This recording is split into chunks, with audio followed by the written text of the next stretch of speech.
So this is the boat that came in, the trim wasn't working, and he brought us another box and we got all the wiring cleaned up. It was a real cluster in there. This was just on the floor and you could see all the corrosion that was on that. So we replaced all of that. His motor wasn't happy. There's some oil down in there.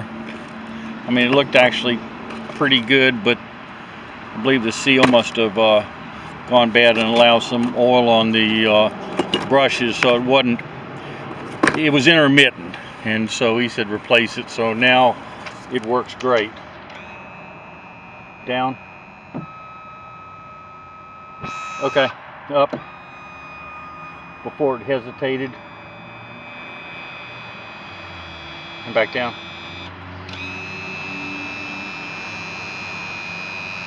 And back up.